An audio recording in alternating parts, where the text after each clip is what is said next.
말씀은 사무엘서 8장 6절에서 9절까지 말씀.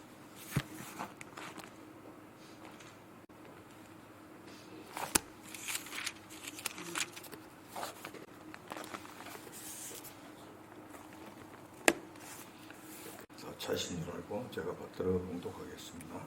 우리에게 왕을 주어 우리를 다스리게 하라 한 그것을 사무엘이 기뻐하지 아니하여 여호와께 기도하며 여호와께서 사무엘에게 이르시되 백성이 내게 하는 말을 다 들으라. 그들이 너를 버림이 아니와 나를 버려 자기들의 왕이 되지 못하게 하며 내가 그들을 애굽에서 인도하여 낸 날부터 오늘날까지 그들이 모든 행사로 나를 버리고 다른 신들을 섬김같이 내게도 그리하는도다. 그러므로 그들의 말을 듣되 너는 그들에게 음히 경계하고 그들을 다스릴 왕의 제도를 알게 하라. 본 말씀을 중심으로 해서 국가 비상경영에 따른 하나님의 뜻이라는 제목으로 말씀을 좀 나누고자 합니다. 세상 돌아가는 것이 어떠한 것인가, 이 세상 돌아가는 것이 하나님의 말씀과 관련해서 어떠한 의미가 있는가 한번 살펴볼 필요가 있다는 것이죠. 우리는 지난 주간 동안에 엄청난 국가적 혼란을 겪었습니다. 그리고 지금도 그 혼란 가운데 있다는 것을 말씀드리고 싶습니다.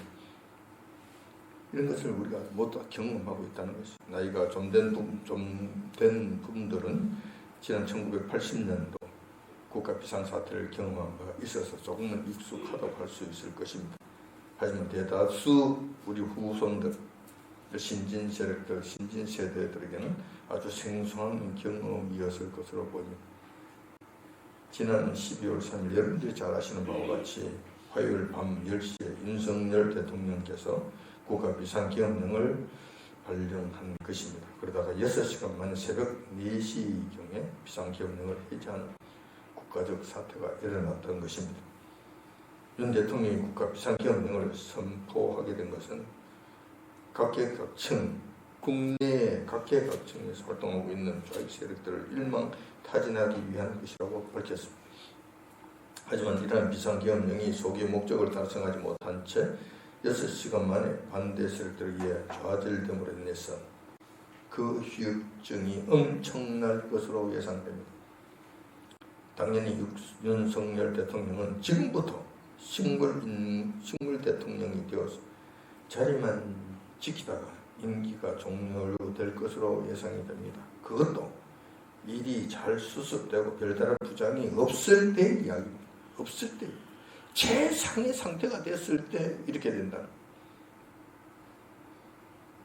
하지만 욕풍이 조금 더 세게 불어서 분위기가 조금 험악해지게 된다면 윤석열 대통령도 박근혜 대통령처럼 험악한 꼴을 당하지 않는다는 보장이 없습니다.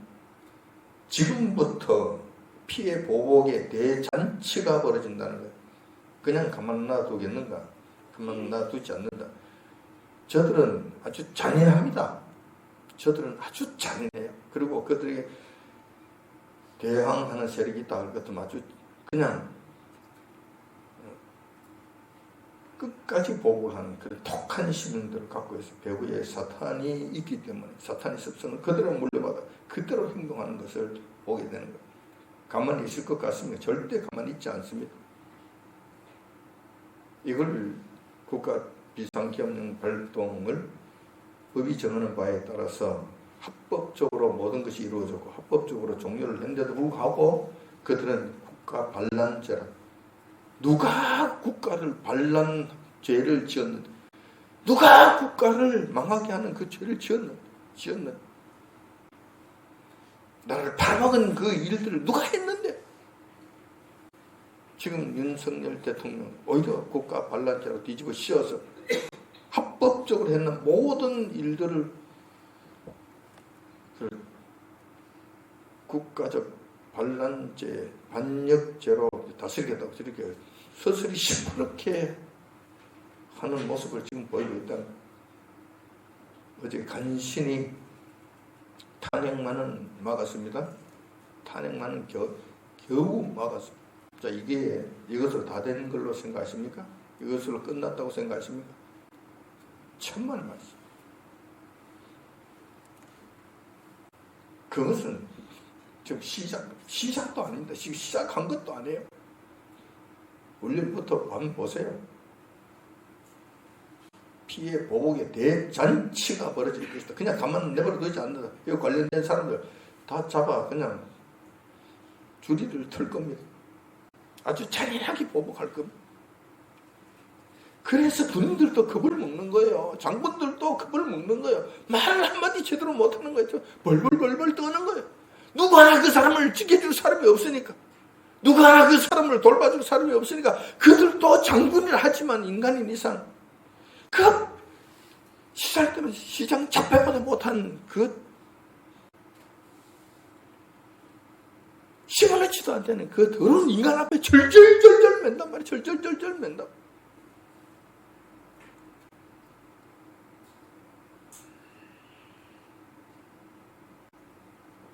이렇게 되면 나라의 상태와 국정 운영이 윤석열 대통령의 손에서 민주당 이재명의 손으로 넘어가게 됩니다.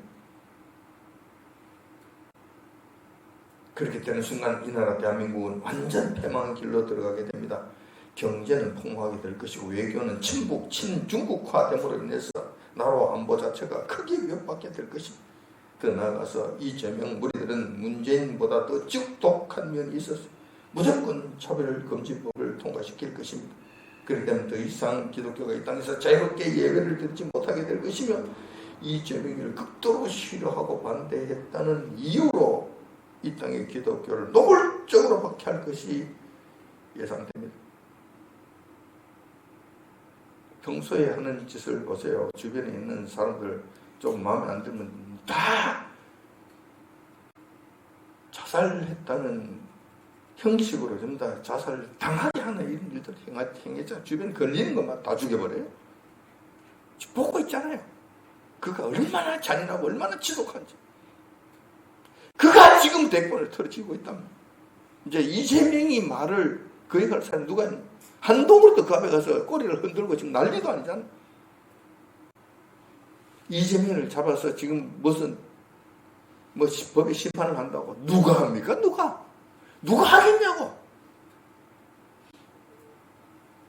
아마 이재명이 불리한 판결을 내린 판사들, 검사들 줄초상 날 겁니다. 그냥 안 내버려 둘 거예요. 한 사람도 그냥 안 내버려 둘 거예요. 좌익 세력들의 특성이 이래요. 잔인하고 못됐다. 보수 세력들과 참 애국자들은 그렇게 하지 못해요. 그렇게 잔인하고 악하게 못한다니. 사람을 죽이지 못한다니. 사람을 해하지 못한다니.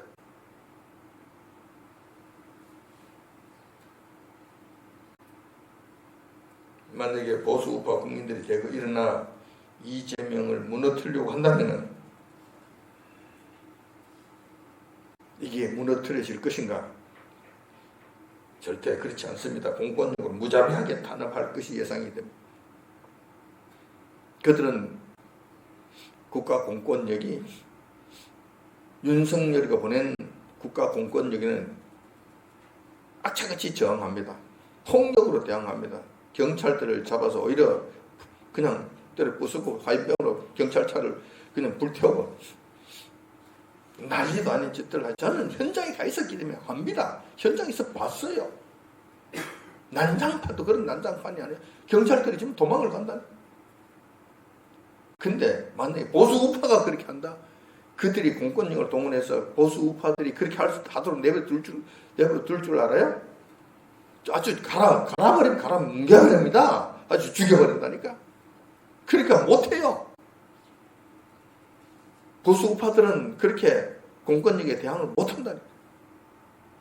이게 특징이에요. 완전히 다른 점이에요.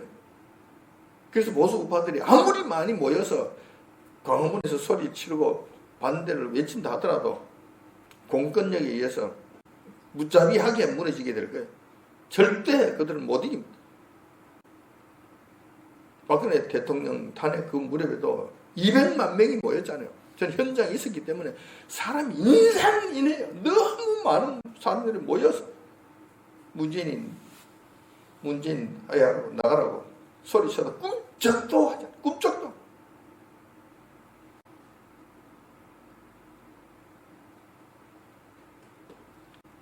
공권력으로 무자비하게 탄압할 것이 예상이 됩니다.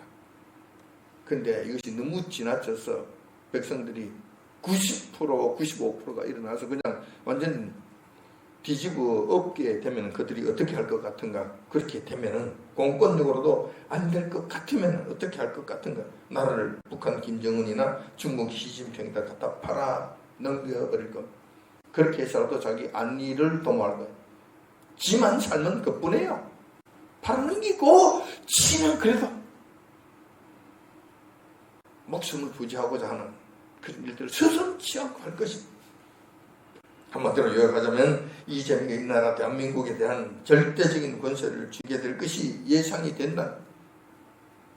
아마 절대적인 권리가 쥐고 있어요. 아마 끝났다. 이렇게 되면 이 땅에는 국민들의 자유가 제한될 것이 분명해지고 경제는 파탄나고 사회는 무질서해지게 되면 국가 안보는 매우 위험한 상태로 내몰리게 된다. 지금 현재 문을 열었어요. 지금 원래 여러분들이 웃을 일이 아닙니다. 밥이 목구멍으로 넘어가서 될 일이 아니에요. 월요일부터 한번 보세요. 어떤 일이 벌어질 것입니다. 윤석열 대통령이 벌써 한번 아침 싸들고 자기 관사로 가버렸잖아요.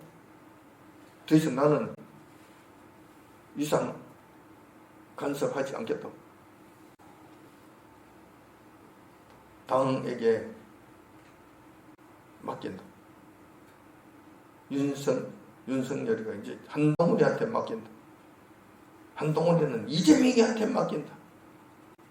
이재명이가 통치하는 이 시대가 왔다는. 우리는 지금 이와 같이 매우 긴박하고 위급한 상태에 놓여 있습니다. 하지만 우리 주변을 한번 둘러보면 이런 급박한 현실을 아직도 실감하지 못하고 있는 것 같아서 매우 안타까운 마음에, 특히 우리 교회들이 그렇다는 거예요. 조금 전에 송 권사님 기도도 그렇게 했지만 교회가 지금 전혀 정신을 차리지 못하고 있어요. 이게 무슨 일이 일어나는지를 모르고 있는 거예요. 앞으로 어떻게 될 것인지 전혀 생각이 없는 거예요. 오늘 지금 우리나라가 처한 이 급박한 현실에 대해서 성경에서는 어떻게 말씀하고 계시는가? 이러한 위기에서 벗어나기 위해서는 우리가 어떻게 해야 하는가? 이런 아주 현실적이고 아주 긴박한 문제들을 한번 살펴보고자 하는 것입니다. 요한님께서 이 세상을 통치하는 방식이 있습니다. 특별히 택하신 백성들을 대하신 방식이 있다는 거예요. 법칙이 있는 거예요.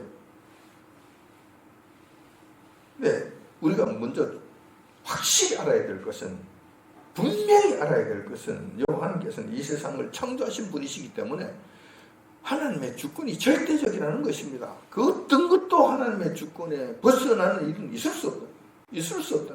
참새 한 마리도 여호와 하나님의 뜻이 아니거나 떨어지지 아니하신다는 거예요. 우리의 머리카락 한 올까지 다 세고 계신 뿐만 아니라 우리의 마음의 중심까지도 다 살펴보고 계신다는 거예요.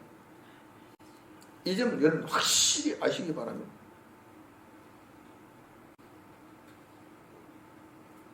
그래서 여호와 하나님의 주권을 떠나서 이 땅에서 임의대로 일어나는 일이란 결단코 없다.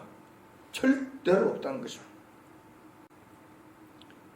자, 그래서 요한께서는 이 땅을 다스리시게 되시는데, 하나님의 주권으로 다스리시게 되고 간섭하고 계시는데, 특히 하나님의 백성들, 택하신 백성들에 대해서는 크게 두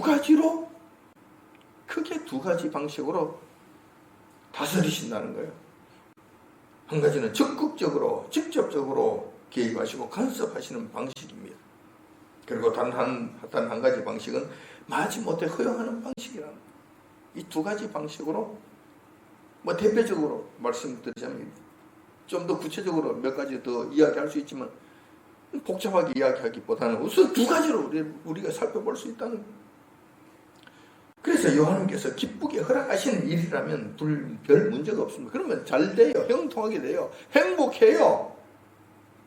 번성하게 된다니까.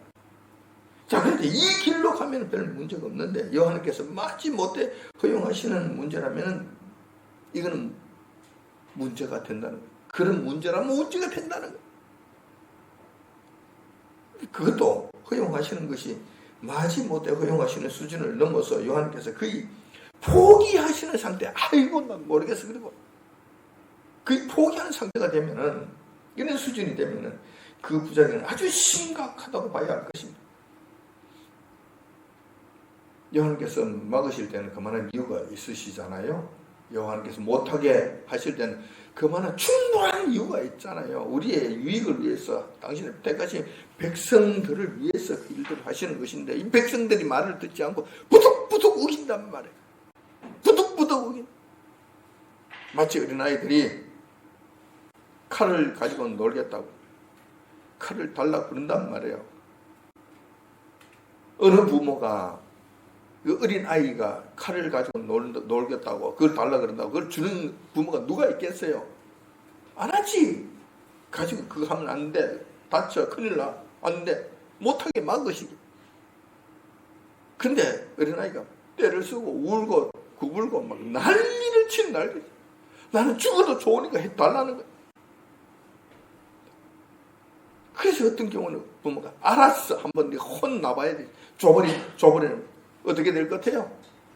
얼마 안 가서 그 손을 그냥 칼로 다 기리고 피가 나고 난리가 날 것 아니야. 이런 일들을 한단 말이야. 이렇게 되는 경우가 있단 말이야. 하나님과 우리와의 관계 속에서도 이런 경우가 있다는 거야.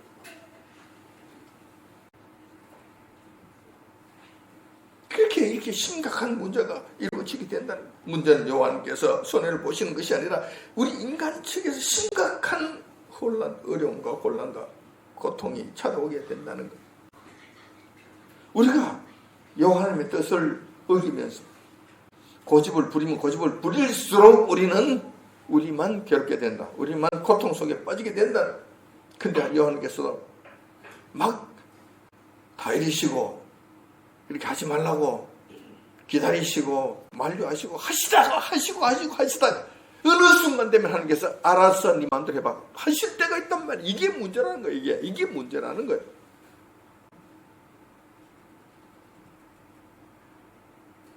성경에서는 요한께서 인간들이 완악함으로 인해 거의 포기하는 단계에 이르는 이런 일들이 있다고 말씀해 주고 있습니다. 제가 하는 말이 아니라 성경에서 그 말씀이 있다니까. 성경 말씀 로마서 1장 28절에 보면 이렇게 기록되어 있습니다. 또한 저희가 마음에 두기를 싫어하며 하나님께서 저희를 그 상실한 마음대로 내버려 두사 합당치 못한 일을 하게 하셨으니 내버려 두신다는 거예요. 네 마음대로 하도록 내버려 두신다니.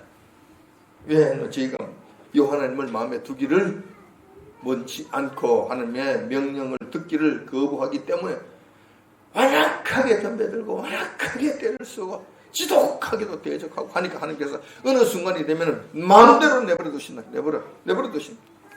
그 결과 어떻게 됩니까?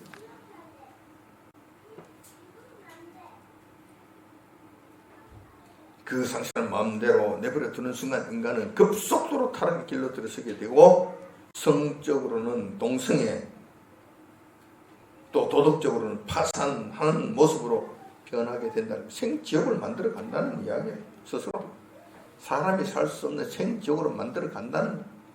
그래 한번 해봐. 네 하고 싶은 대로 한번 해봐. 그래 내버려 둬버리신다는 거예요. 이게 기쁜 일이 아니에요. 할렐루야가 아니라니까. 즐거워할 일이 아니라니까.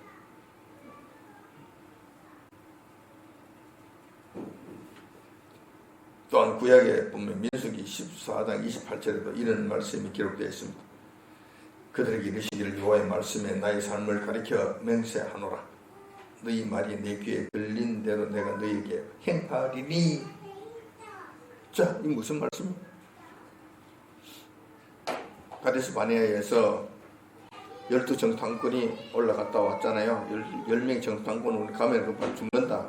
우리 가다가 그 땅에 올라가다가 바로 다 죽는다.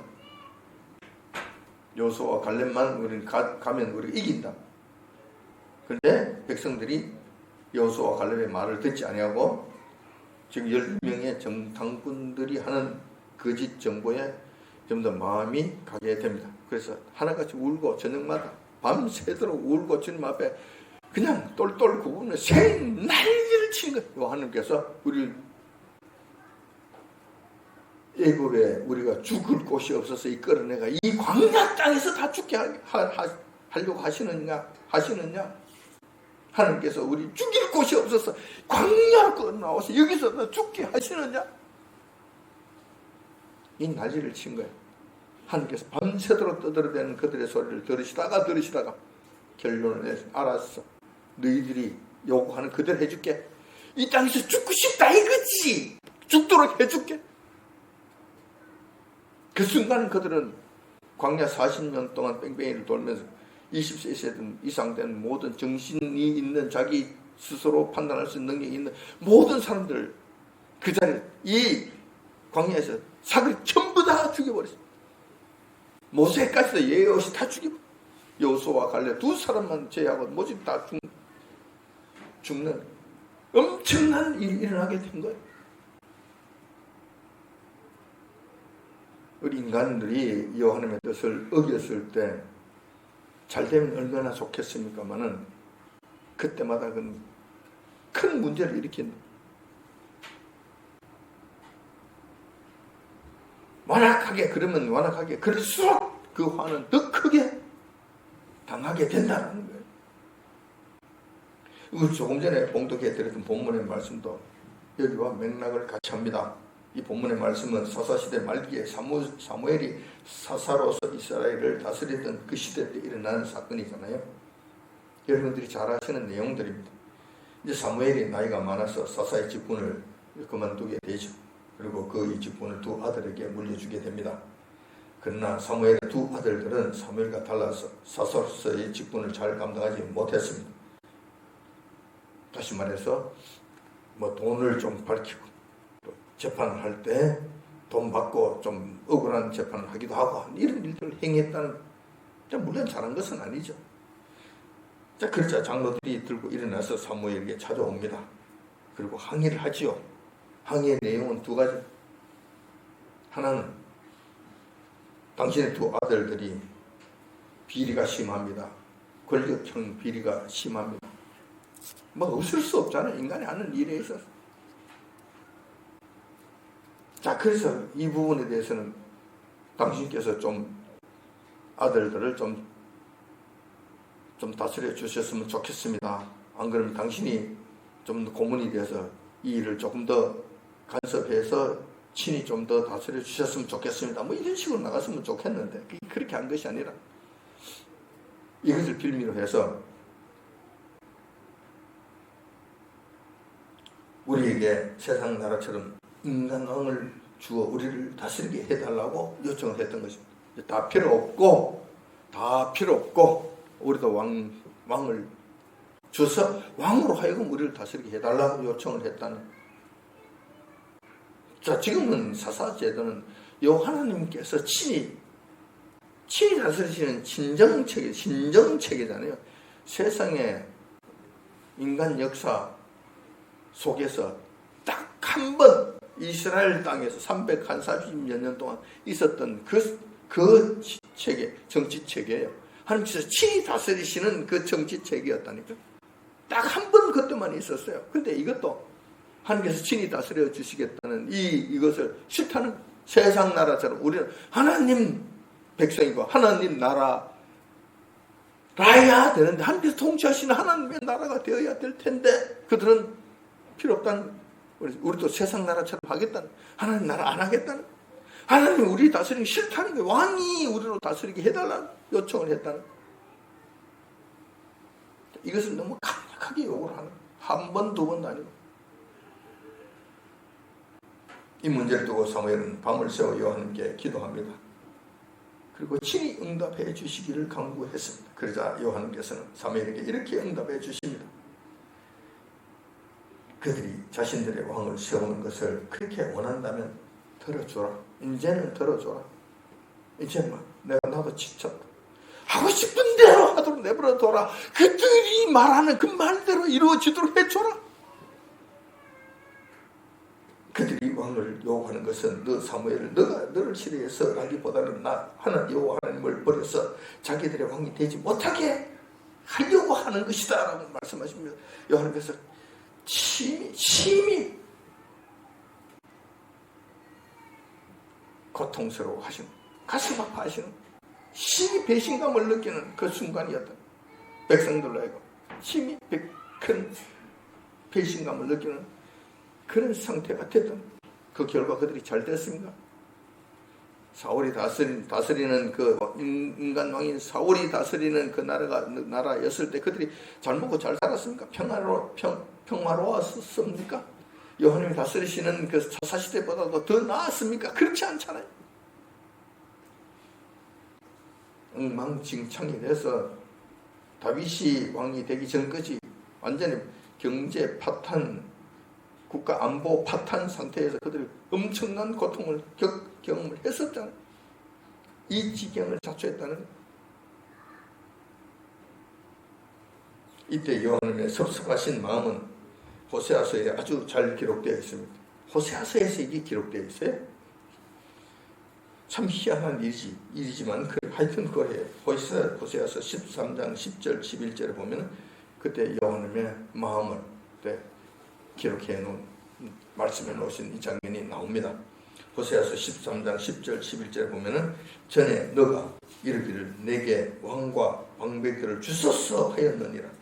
너 모든 성읍에서 너를 구원할 자 내 왕이 이제 어디 있으며 내 재판장들이 어디 있느냐. 내가 분노함으로 내게 왕을 주고 진노함으로 패하였노라. 분노함으로 그에게 왕을 허락해 주셨다. 근데 너희들이 그렇게 원하던 그 왕이 너희들 지금 지켜주고 있나?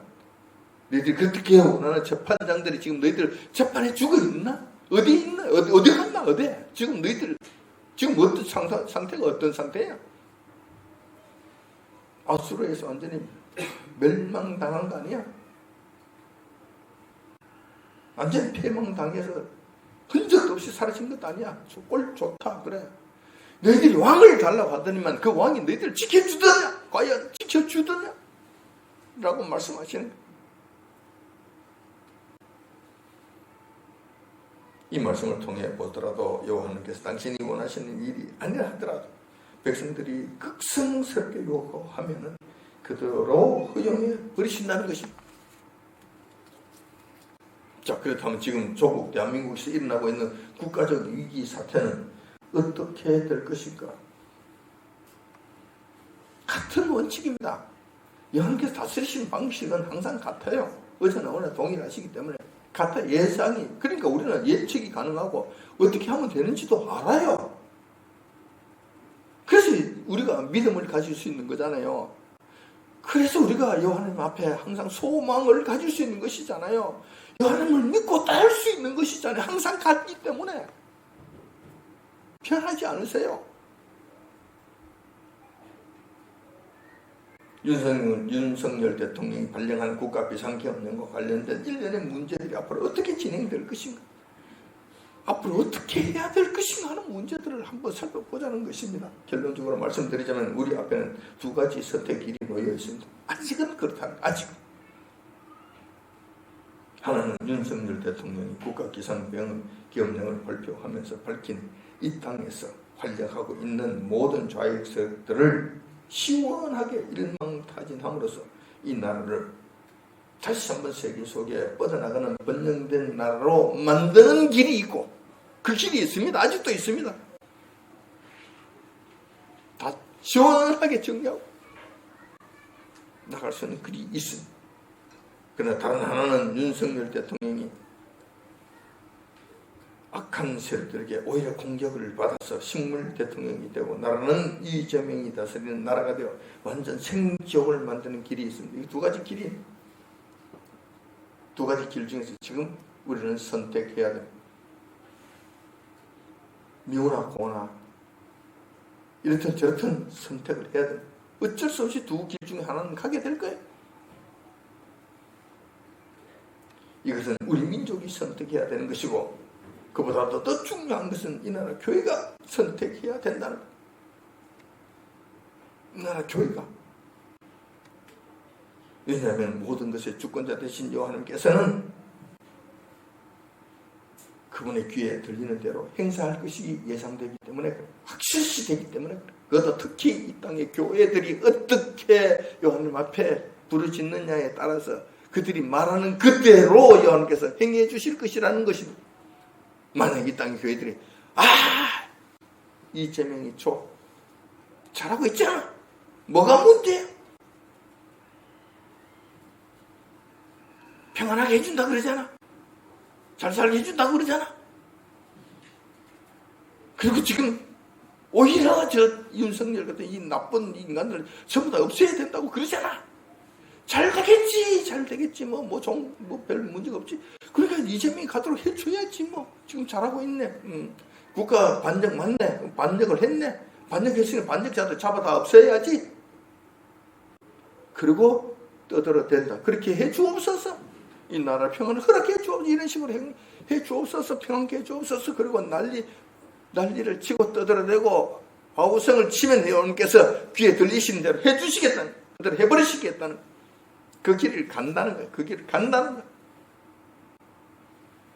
반면에 이 일을 깨닫고 정말 큰일, 여기까지 왔어야 이제는 잘못된 것을 알았네. 주여, 우리 집이 잘못했나.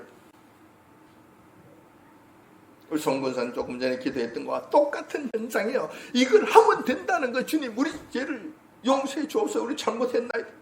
이 나라를 구원해 주옵소서. 이 나라를 살려 주옵소서 하고 부르짖고 주님 앞에 엎드리면 니느웨 사람들처럼 금식하고 엎드려 주님 앞에 도우심을 간절히 구하고 주님의 용서하심과 주님의 구원하심을 간절히 지금이라도 엎드린다면은 첫 번째 길을 가게 될 거예요.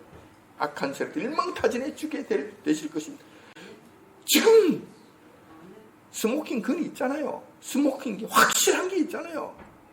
부정선거 있잖아요. 그 자료를 가지고 있잖아요. 터뜨리면 되잖아요. 터뜨리면 이놈들이 부정선거를 해서 이 증거가 이런 것이 있다고 그냥 터뜨리면 될 건데 못한단 말이에요. 이걸 입 밖에도 못 꺼낸단 말이에요. 아직도 자기가 죽어가면서도 이걸 입 밖에 못 꺼내. 왜? 하나님께서 막으셔. 아니, 너희들 혼나야 돼. 너희들 또 들으면 맞아서 그냥 피가 나야 정신을 차릴지 몰라. 아직까지도 잡고 계시는 거. 아까 너희들 어떻게 하느냐에 따라서 내가 터뜨려 줄게. 이것만 터뜨려 주시면 그대로 싸그리 지금 일망타진 다 할 수 있잖아요. 근데 그거 지금 못한다니. 하나님께서 아주 붙잡고 계시고. 근데 지금 이 땅의 교회들은 어떻습니까? 이 땅의 교회, 대형 교회, 이 나라를 대표하는 이 대표성이 있는 그 대표자들이 지금 무슨 일을 하고 있습니까? 한국기독교 총연맹, 교단들의 모임인 총연맹, 한교연, 총회장인가? 하여튼, 장종영이라는 인간이 있습니다. 장종현이라고 하는 인간. 제가 나온 신학교에, 백석신학교, 그때 설립 이사장, 총장이었고 설립 이사장이었던 인간이, 이 인간이 이재명이가 찾아왔을 때 그에게 축복 기도를 해줬대. 축복 기도를 해줬어. 물론 그 축복 기도가 효험이 전혀 없는 것이겠죠. 아무런 효험이 없는 것이겠죠. 축복 기도를 해준다는 이 자체가 한국교회 대표하는 대표자들이 하는 일이잖아요. 대표자가 하는, 한국교회를 대표해서 하는 일이잖아요. 대표성이 있단 말이에요. 대표성이, 한국교회가 지금 그렇게 했다는 거예요. 하나님께서 그걸 보시는 거예요. 한국교회가 그렇게 했다는 거예요. 알았어? 그걸 원한다는 것이지. 네 귀에 들리는 대로 내 축복해 줄게. 그렇게 되도록 해줄게. 어떻게 될까요? 참 가슴이 답답합니다. 무슨 짓을 하는지 가슴이 답답합니다. 지금 이러한 일들이 있을 때, 이런 비상계엄령이 선포가 되고 부정선거가 이 난리를 치고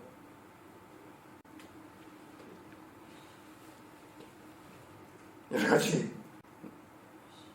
문제들이 지금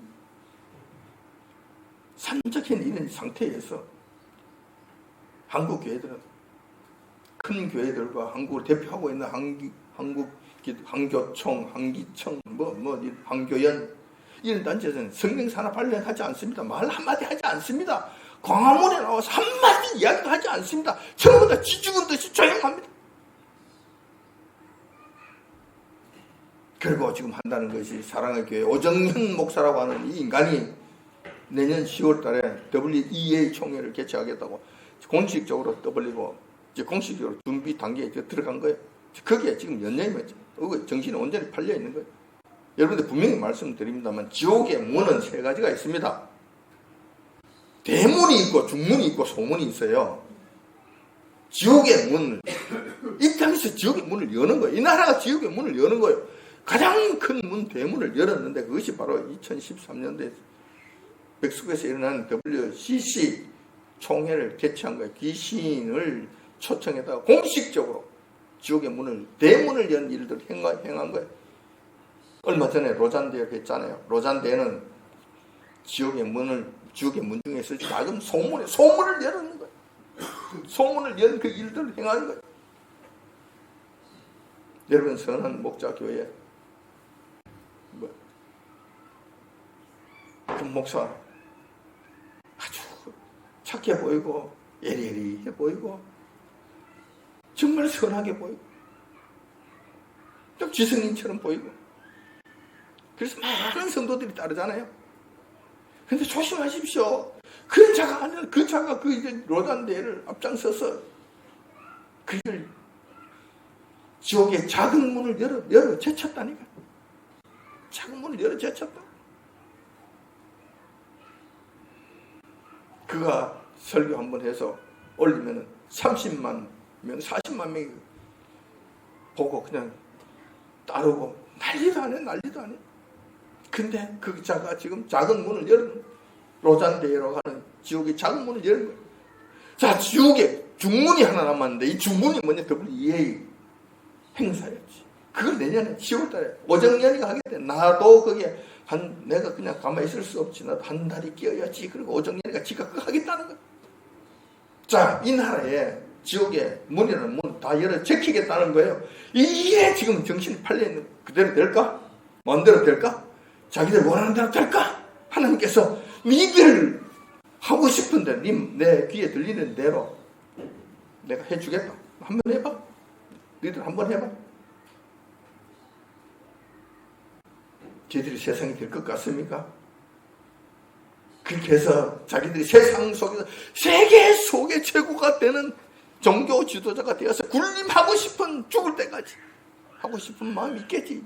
부귀 영화를 예수님보다 더 높은 지경에 올라앉아서 누리고 싶겠지. 근데 그게 되겠느냐 말이에요. 되겠느냐. 지옥의 문을 이렇게 무리는 문은 다 열어 제치고 이 나라가 평온할 것 같으냐. 이 교회가 지금 이 땅의 교회가 지금 선택하는 것이 두 가지 중에서 죽을 길을 지금 선택하고 있다는 이것을 지금 보이고 있다는 살 길을 택하면은 얼마나 좋겠습니까만 살 길을 택하는 것이 아니라 죽을 길을 지금 택하고 있다는 거예요. 아무 생각이 없어요. 그냥 잘 되겠지 뭐 문제 없잖아. 텔레비만 보고 있으니까 텔레비에서는 주구장창 같은 이야기만 떠들어도 되니까 잘 되고 있네. 잘 되고 있네. 우리 교회는 그렇지 않지만은 제가 다른 교회 목사님들을 만나서 대화를 해볼 것 같으면 좀 큰 교회 같은 경우에는 교회 안에서도 부가 갈라졌다는 패가 갈라졌다는 윤석열을 지지하는 보수 우파 진영하고 교회 안에서 이재명을 지지하는 좌파 좌익 세력들 지지하는 그 세력들로 나눠져 있다. 목사는 중간에 있어서 이러지도 못하고 저러지도 못하고 완전히 눈이 그냥 완전히 가재미 눈이 텄다는 눈치 보느라고 말도 못한다. 한마디 말하면 그냥 난리가 난다는. 우리 교회처럼 이렇게 속 시원하게 이야기할 수 있는 자체가 안 된다는. 교회 자체가 안 된다. 교회가 다 부서진다. 지경이 이 지경이야. 어떻게 할 거냐. 그러니까 상당히 많은 수의 교회와 상당히 많은 수의 교인들이 지금 죽음의 길을 택하겠다는, 그 길로 가겠다는, 그 길을 하겠사오니 밤새 밤새도록 울면서 밤새도록 소리 지르면서 밤새도록 이걸 주시옵소서 난리를 친다. 하나님께서 지금까지는 붙잡고 계시는 곧 결정을 내리십니다. 이거 이제 시간이 며칠 남지 않아서 급박하게 돌아갑니다. 급박하게. 근데 가능성은 전혀 보이지 않는 가능성 제로. 교회 대표성이 있기 때문에 대표성이 있는 사람이 바르게 갔을 때 하나님께서는 그것을 인정해 주시는 거예요. 그런데 대표성 있는 그들이 하나님 앞에 대적할 경우에는 하나님이 그게 따르는 징계를 이 땅에 내리신단 말이에요. 대표성이 있기 때문에. 자, 그러면 어떻게 해야 될 것인가? 살 길은 좀 전에도 말씀을 드렸습니다. 주님 앞에 엎드려 느느웨 성과 같이 회개하고 주님 앞에 엎드리는 시간이 며칠 남지 않았어. 정말 며칠 남지 않았어. 광화문에 집회하는 거 좋아요. 보수 집회하는 거 좋아요. 그거 잘못했다고 이야기하는 것이 아니에요. 잘 좋아요. 그런데 방향 조금 더 잘 잡았으면 정말 좋겠어. 뭐냐면 광화문에서 그냥 이재명 퇴진이라고 대한 떠들. 그리고 이 윤석열 탄핵 반대 윤석열 보수 어쩌고 저쩌고 그것도 좋은데 그거 말고 그거는 일반 사람들도 할 수 있잖아요. 그 사람들 하긴 내버려 두고 교회는 성도들은 하나님의 사람들은 목사들은 그러지 말아야 되지 않아요.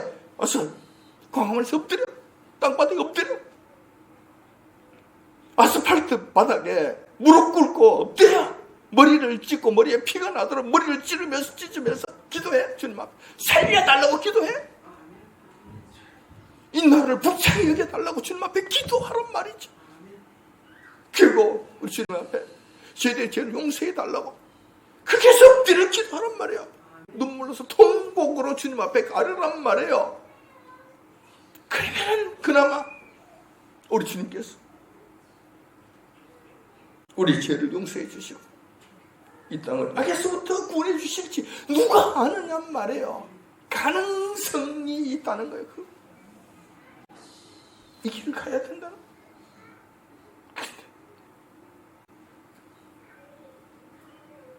그런 조짐이 보이지 않아 힘이 답답하다. 교회 안에서도 교인들 간에서도 성도들이라고 이야기하지 않습니다. 성도들은 그러지 않아요. 하나님의 택하신 성도들은 절대로 악의 세력에 서지 않습니다. 그 영 자체가 다르기 때문에 절대 그렇게 가질 수가 없어요. 안 돼요. 교인들 중에 일부분이 그쪽으로 간다. 그쪽을 원한다. 그쪽을 택한다. 아직도 그런다. 이러니 소망이 있겠는가? 최소한 요한님께서 이 땅 그나마 사랑하신다면 채찍으로 때려서 얼반 죽게 만든다 하시더라도 그들이 그 가운데서도 자기 죄를 깨닫고 주님 잘못했으면 손 들고 나오면 내가 소생케 되어지는 이것이 우리에게 주어진 그나마 하나님의 축복이 아닌가 생각이 든다는 거예요. 그러나 지금부터 요한님 앞에 무릎 꿇고 우리가 그동안 잘못한 것도 없습니다. 우리가 죄 지은 죄인처럼 주님 앞에 엎드려 지금도 기도하고 주님 앞에 간구하고 주님 앞에 소리 지르는 이 모든 일들 행했던 자들 주님께서 보고 계실 것이다. 기록해놓고 계실 것이다. 확실히 알고 계실 것이다. 공의 하나님께서 그런 자들대로 보호해 주실 것입니다. 여러분 낙심은 하지 마십시오. 그들이 안 한다고 해서 낙심하지 마시고 우리라도 그 일을 합시다. 작은 힘이라고 작은 힘처럼 생기지. 작은 힘이라고 여러분들 이걸 무시하지 마십시오. 하나님께서는 내가 그 일을 중요하게 생각하지 않습니다. 많은 무리들을 그걸 중요하게 여기지 않습니다. 작은 무리라도 진심으로 주님 앞에 부르짖고 주님 앞에 간구할 사유하심이 주님께 있은지 여러분 기억하시기 바랍니다. 그렇게 해서 우리뿐만 아니라 우리 후손들까지 좀 살 수 있는 숨을 쉴 수 있는 공간을 마련해놓고 우리가 가도 가야 되지 않겠냔 말이에요. 우리 죽어도 원통할 거 없는 거 맞아요. 살 만큼 살았으니까 됐어요. 우리 후손들 다 봤어요. 우리 후손들이 있어요. 번성하고 있어요. 괜찮아요. 그래도 그 사람 우리 후손들이 살 수 있는 공간을 만들어 해놓고 가야 되지 않겠냔 말이에요. 그를 위해서 이 시국의 심각성을 깨닫고 주님 앞에 겸허한 마음으로 나아가는 여러분들이, 저와 여러분 되시길 주님 이름으로 축원드립니다. 아멘. 기도하겠습니다.